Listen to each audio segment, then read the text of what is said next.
પ્રથમના 58માં કહ્યું કે ગમે તે એટલે ભગવાનનો સંતનો રાજીપો થાય તો ગમે તેવો મલિન સંસ્કાર નાશ પામે. આપણે જરાક થોડુંક જ મલિન સંસ્કાર તો કેટલું ફરી જતું એ ચક્કર બધું.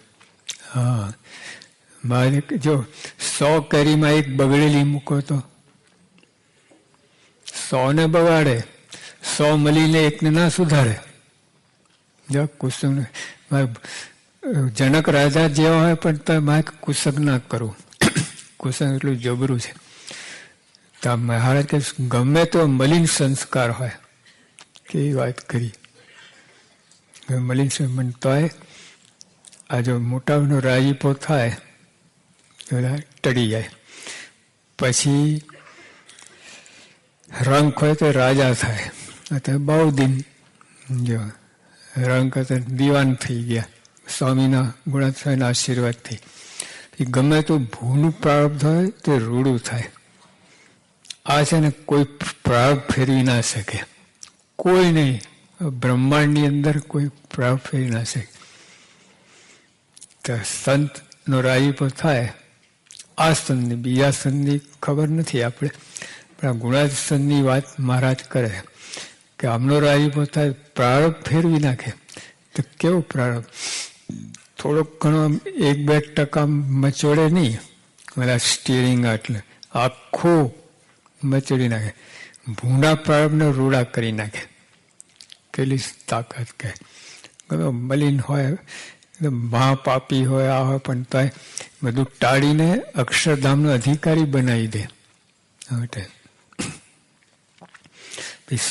વડતાલના 5માં વાત કહી મેં કે આવા સંતની સેવા અથવા એમને એમનું જોડાણ, એમનું ધ્યાન, માનસી એ બધું કરીએ છે.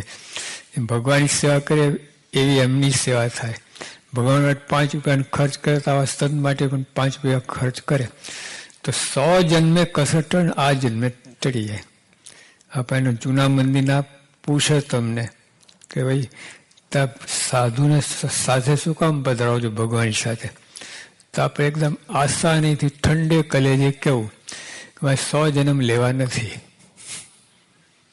આ જન્મે ધામમાં બેસું. એટલે મહારાજની સાથે ગુણાતીત સાઈને આટલા માટે પધરાઈએ છીએ.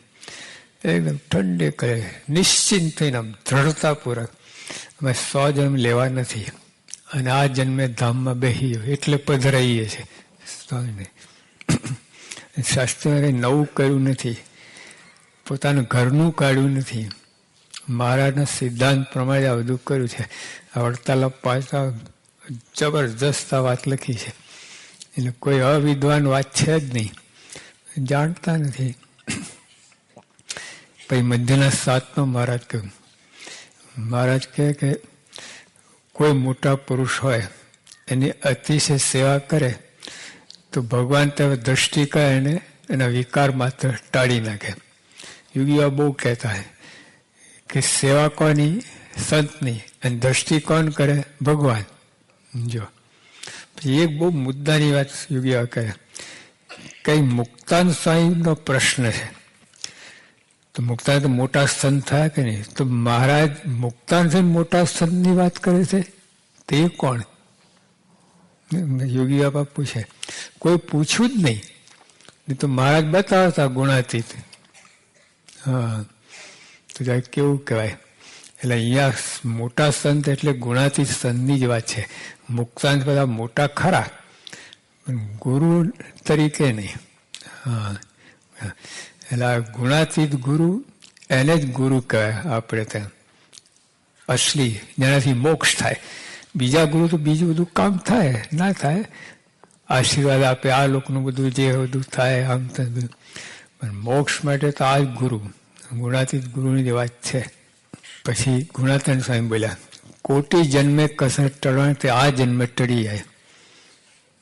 ખબર છે કોટી જન્મ એટલે કેટલા? કોટી એટલે કરોડ જન્મ. એક જન્મ કાઢતા ભારે પડે છે.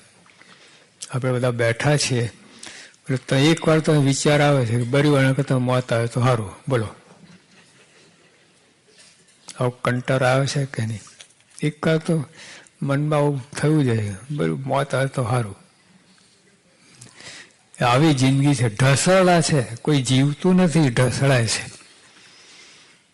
તો કરોડ જન્મ લેવા કેવું કહેવાય? તો કરોડ જન્મે કસર ના ટળે, આ જન્મે ટળી જાય જો ખરેખર સંત મળે તો, અને કેમ કરે તો. સ્વામી કહ્યું તો ખરેખર સંત આપણે મળ્યા છે, એ કેમ કરીએ છીએ. હા. પછી અલ્પ જેવો જીવ હોય, સ્વામી જ કહે છે અલ્પ જેવો હોય જીવ હોય, ને તે જો મોટામાં જોડાય તો તે પણ ભગવાનને પામે એવો મોટાનો પ્રતાપ છે. બીજા પ્રકરણની 180મી વાત છે. કે આમાં એડિશનમાં એટલે એક બે વાત આગી પાછી થાય, પણ એટલામાં શોધી લેવું. કદાચ 180માં ના હોય તો 179માં હોય, 181માં હોય. પ્રિન્ટિંગ ઓલા ફરે ને એટલે થોડોક ફેર પડી જાય, પણ એટલા અંદર છે. અને પહેલી વાત કોટી જન્મે કહે છે એનો નંબર પહેલું પ્રકરણ 119મી વાત છે. એમાં આપણે જોઈ લેવાનું. પછી આ પ્રશ્ન, પ્રમુખ સ્વામી મહારાજ આધ્યાત્મિક ગુરુ, સમર્થ ગુરુ કેવી રીતે? તો જો મહારાજના વખતમાં જે મોક્ષની પ્રતીતિ હતી બધાને, એમાં અત્યારે પણ છે. આપણે 10 લાખ હરિભક્તો છે, નાના મોટા, બાળક, યુવાન, કિશોર, વડીલ, વૃદ્ધ, અભણ, ભણેલા બધા. તો જો આ બાબતમાં બધા એક મત મળે છે, પ્રતીતિ માં છેલ્લો જન્મ થઈ ગયો છે, કાંઈ બાકી નથી. બોલો, ગમેલા દોષ હશે બધું, પણ આ તો પ્રતીતિ કરીને બેઠા છે બધા. એટલે એ એમનો પ્રતાપ છે. યા કેટલા બહારના ગુરુ હોય છે ને, ગુરુને જ પ્રતીતિ નથી હોતી, તો ચેલાન ક્યાંથી હોય? મુંબઈમાં એક હરિભક્ત હતા, પછી એમના એક મિત્ર હતા, એમને બોલાયા કરે કે મારા ગુરુ આવ્યા ત્યાં સમાગમ કરવા આવો. કે ભાઈ હવે શું, મારા ગુરુ મળ્યા છે, એમની આજ્ઞા પાડું તો બસ છે, કે વધારે ક્યાં શોધવું, ઉમેરવું, કે તમે સંકુચિત મનના છો, આમ છો, તેમ છો, એ બધી વાત કરવા લાગ્યા. તો કે જો ખબર કે તું તારા ગુરુને પૂછી જાય એમનો મોક્ષ થયો છે? હા પડે તો, ના પડે પછી મારે આવવાની જરૂર ખરી? કે મારે લાંબુ ભાષણ નહીં જોઈએ, હા કે ના, બસ બે શબ્દમાં, બે શબ્દ ઉત્તર જોઈએ, લાંબુ ભાષણ નહીં જાય. ત્યાં ગઈને એમ કેફમાં ગુરુને પૂછે, એને એમ કે ખાતરી, ગુરુ તો હાથ પાડશે ખાતરી. ગુરુજી એક પ્રશ્ન છે, હા બચ્ચા બોલો ક્યાં હૈ? આપકા મોક્ષ હોય. અને જે બગડ્યા આકાશ પાતાલ એક કહી નાખ્યું. ઉલ્લુ કે બચ્ચે ક્યાં પૂછતા, મેરા અપમાન કરતા.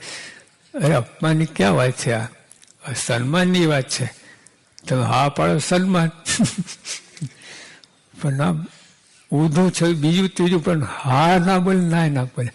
1008 મંડલેશ્વર ના કઈ રીતે પાડે, અને હા કઈ રીતે પાડે? જો આ પ્રશ્ન ફસાઈ ગયા બિચારા. પછી આ ઢીલે મોડે આયા કે ગુરુ તો કઈ આમ જવાબ આપ્યો જ નહીં કે લા. પછી એ કે ગુરુ પૂનમ બોચાસન આવે કે મારી સાથે આવજે. એ 14 એ લોકો પહોંચી ગયા. તો ત્યાં બધા હરિભક્તો છે ને ગ્રુપમાં બેસીને ગોષ્ઠી કરતા હતા. એ બધાના મોડામાં ક્યાં પ્રતિથિનો રણકાર દેખાય તમારે, આમ એકદમ આમ થનગનતા હતા. ગોષ્ઠી વાતો કરે, બાપા ષષ્ઠીમાંની બધી વાતો કરે. આ લોકોને મોક્ષની પ્રતિથિ છે. તો ગુરુ તો કેવા હશે, અને મારા ગુરુ ઠેકાણું જ નથી. તો ફેર પડી ગયો, તો જ આવું છે. એટલે પ્રતિથિ આવે ને બહુ. પ્રમુખ સાહેબ વાત ક્યાં છે? આપણે આટલા બાળકો બધાને પ્રતિથિ છે. અક્ષરધામ, બક્ષિસ, છેલ્લો જન્મ, આ ફેરારા મટી ગયા આપણને.